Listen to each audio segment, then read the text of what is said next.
Assalamualaikum warahmatullahi wabarakatuh. Halo anak-anakku yang hebat. Di video kali ini kita akan belajar cara tumbuhan beradaptasi dan melindungi diri. Adaptasi adalah cara makhluk hidup menyesuaikan diri terhadap lingkungan. Setiap makhluk hidup harus mampu beradaptasi di berbagai lingkungan yang dihuni. Ada beberapa jenis cara tumbuhan beradaptasi, yaitu hidrofit, xerofit, higrofit, halofit, dan mesofit.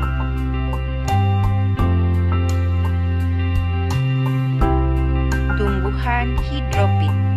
Tumbuhan hidrofit adalah tumbuhan yang bertahan hidup di tempat yang basah atau bahkan yang dipenuhi oleh air. Ciri-ciri tumbuhan hidrofit: 1. Terapung di atas air. 2. Permukaan daunnya lebar. 3. Batangnya bergelembung dan berisi udara yang membuatnya mampu mengapung di air. 4. Akarnya kecil hingga membuat air mudah menyebar ke seluruh daun. Contoh tumbuhan hidrofit: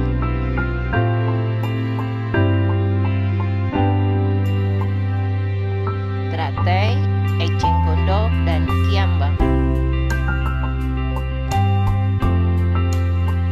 Tumbuhan xerofit. Tumbuhan xerofit adalah tumbuhan yang bertahan hidup di lingkungan kering. Ciri-ciri tumbuhan xerofit: permukaannya dilapisi lapisan yang berbentuk seperti lilin untuk mengurangi penguapan. Daunnya berukuran kecil dan biasanya berduri, juga untuk mengurangi penguapan. Akarnya sangat panjang untuk mencari air sampai ke titik bawah tanah yang sangat dalam. Batangnya tebal dan berfungsi untuk menyimpan cadangan air. Contoh tumbuhan xerofit: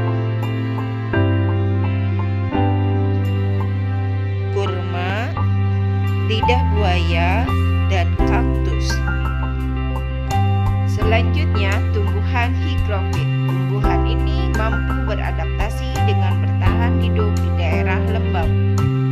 Ciri tumbuhan higrofit: 1. Biasanya hidup di tengah hutan. 2. Daunnya tipis dan lebar. 3. Memiliki banyak stomata. Contoh tumbuhan higrofit: paku, lumut, dedalu, kemunting, dan daun ungu. Tumbuhan halofit. Tumbuhan halofit dapat bertahan hidup di tempat asin seperti pantai atau bahkan laut. Ciri-ciri tumbuhan halofit: memiliki akar yang sangat kuat, separuh tubuhnya tergenang di air, akarnya ada yang tertanam di bawah air maupun di permukaan air. Contoh tumbuhan halofit adalah bakau. Tumbuhan mesofit. Tumbuhan mesofit adalah tumbuhan yang hidup di lingkungan yang tak terlalu basah dan tak terlalu kering. Ciri-ciri tumbuhan mesofit: akarnya bercabang dan tumbuh pesat. Daunnya tipis dan lebar. Stomatanya ada di bawah daun dan berfungsi untuk menghindari penguapan berlebihan. Contoh tumbuhan mesofit adalah mangga, rambutan, dan pepaya. Selain harus bisa beradaptasi terhadap lingkungan, tumbuhan juga harus bisa melindungi diri. Ada beberapa cara tumbuhan melindungi diri.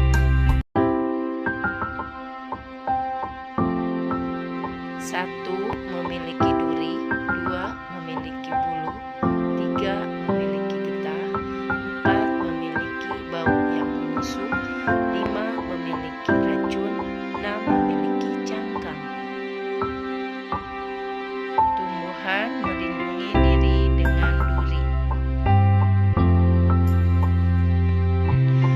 Bunga mawar melindungi dirinya dengan tumbuhnya jarum pada batang, sehingga sulit buat makhluk hidup ataupun hewan hinggap pada batang bunga mawar. Tanaman yang bernamakan durian ini pada bagian buahnya berduri, sehingga terbebas dari makhluk hidup yang akan memakannya. Pada bagian batang kaktus terdapat jarum dalam jumlah yang banyak, berdimensi kecil dan besar. Jarum tersebut berfungsi untuk melindungi diri.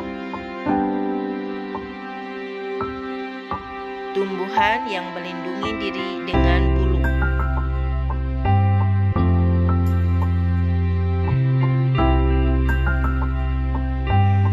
Bulu halus yang terdapat pada bagian tanaman ini melindungi dirinya dari makhluk hidup lain yang berupaya mengusik kelangsungan hidup tanaman bambu itu sendiri. Tanaman rambutan memiliki bulu pada batang dan buah yang berfungsi untuk melindungi diri.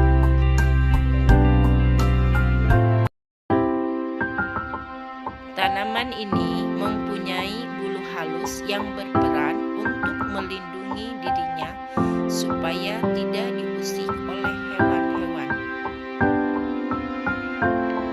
Selanjutnya, tumbuhan yang melindungi diri dengan getah. Nangka menghasilkan getah yang sangat lengket sebagai pertahanan diri tanaman tersebut dari kendala makhluk hidup yang hinggap ataupun mengusik dirinya. Tumbuhan sawo dapat menghasilkan getah. Bila ada hewan yang hinggap, maka hewan tersebut akan melekat pada tumbuhan tersebut. Tumbuhan melindungi diri dengan bau menusuk. Bunga bangkai mempunyai aroma yang sangat menusuk, membuat makhluk hidup enggan berada di sekitar tanaman tersebut. Bawang juga dapat menghasilkan aroma yang lumayan menusuk untuk makhluk hidup lain yang mengisap hawa di sekitar tanaman ini. Tumbuhan cabai sendiri dapat menghasilkan aroma yang menusuk, sehingga membuat hewan tidak sering memakan tumbuhan ini. Tumbuhan melindungi diri dengan racun. Toksin yang terdapat pada tanaman ini berfungsi sebagai pertahanan diri dari serbuan berbagai makhluk hidup yang berupaya memakan tanaman ini. Dari tumbuhan ini terdapat zat berisiko semacam toksin. Bila makhluk hidup lain memakannya, bisa menimbulkan salah satu indikasi yang tidak diidamkan, bahkan kematian. Pembahasan selanjutnya tentang tumbuhan yang melindungi diri dengan cangkang. Kulit keras pada buah kelapa merupakan salah satu wujud proteksi dirinya dari kendala makhluk hidup lain. Kelapa sawit juga memiliki kulit yang keras. Dengan kulitnya yang keras tersebut, makhluk hidup lain sulit memakan kelapa sawit. Demikianlah penjelasan singkat tentang cara tumbuhan beradaptasi dan melindungi diri. Semoga bermanfaat. Terima kasih.